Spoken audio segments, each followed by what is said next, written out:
Now to talk about the situation there, where it goes from here. David Toscano, he's a Democratic leader of the Virginia House of Delegates and a former mayor of Charlottesville, and Congressman Donald McEachin of Virginia. Gentlemen, thank you for coming in.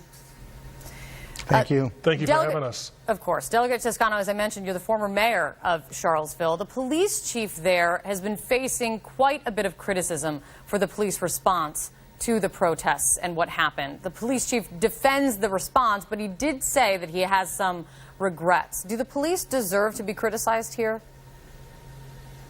Well, I think we need to take a thorough look at what happened on that day.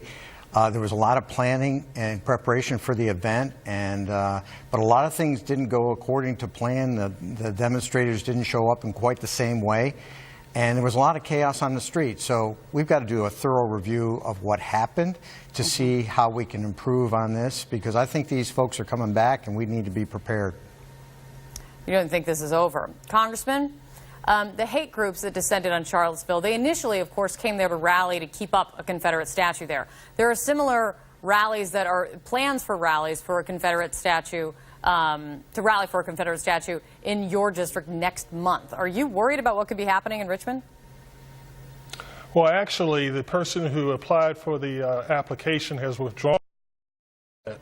Now, whether people will come anyway is beyond me to know right now. But, you know, we don't want that type of hate in Virginia.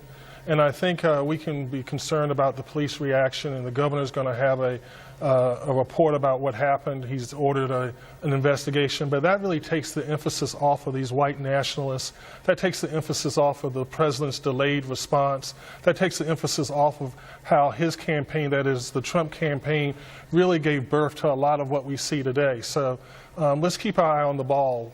The police did the best they could. We can be Monday morning quarterbacks if we want to be, but the reality is that we have these hate groups that are on the run right now, who are feeling like they have a place in America, and we have to change that.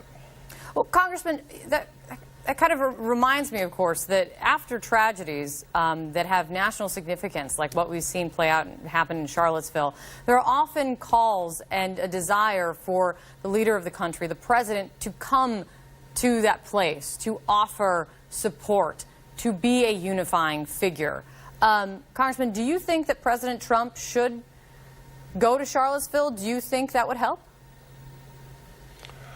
If President Trump can come to Charlottesville with some humility, if President Trump can come as a unifying figure, he's going to have to do a lot more than what he's done so far with his with the rhetoric that he's used so far. He's going to have to actually do something. And here's for instance, how about let's look at the domestic terrorists again. Let's shift the funds that you took out of being concerned about domestic terrorism and shift those back so that we can keep an eye on these white nationalists.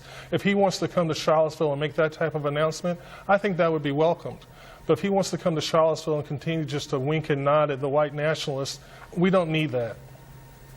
Do you think that, are you happy though? Were you satisfied? Were you happier with the secondary response that the president gave yesterday, though, Congressman?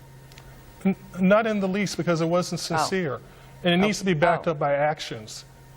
Okay, Delegate Toscano, this morning, the current vice mayor of Charlottesville, he explained why he won't call Trump President Trump. Instead, he only calls him 45, as in the 45th president of the United States, but he only calls him 45. Listen to this.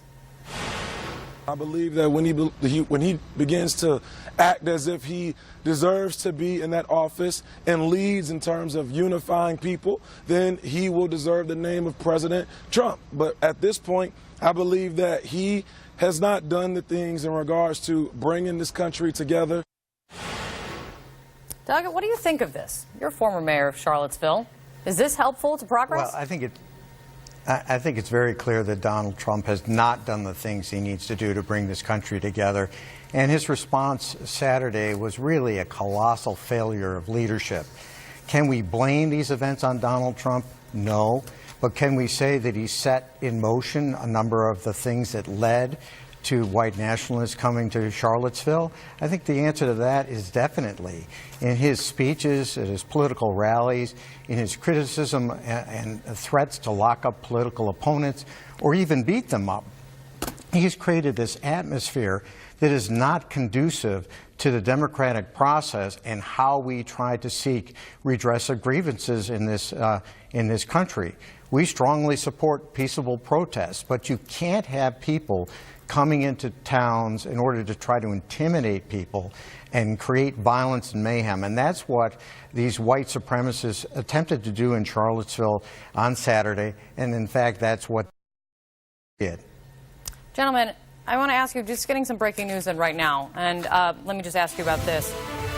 We just learned that a fourth executive has now quit the President's Manufacturing Council. Scott Paul, he is the president he's the president of the Alliance for American Manufacturing.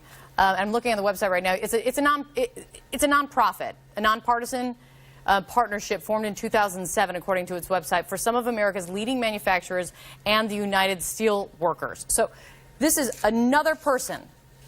In a tweet, he says, "I'm resigning from the Manufacturing Jobs Initiative because it's the right thing for me to do." Congressman, your reaction? Well, you know, I certainly support those individuals who are leaving the council. I still find it curious, as far as I know, and perhaps you'll educate me and share with me some tweet I haven't seen, but as far as I know, the only person attacked by the president, and almost like in a nanosecond from his resigning, is the African-American leader of Merck. Why is that?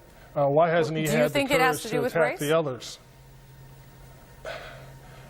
I don't know what it has to do with, but that's why I asked the question, why is that?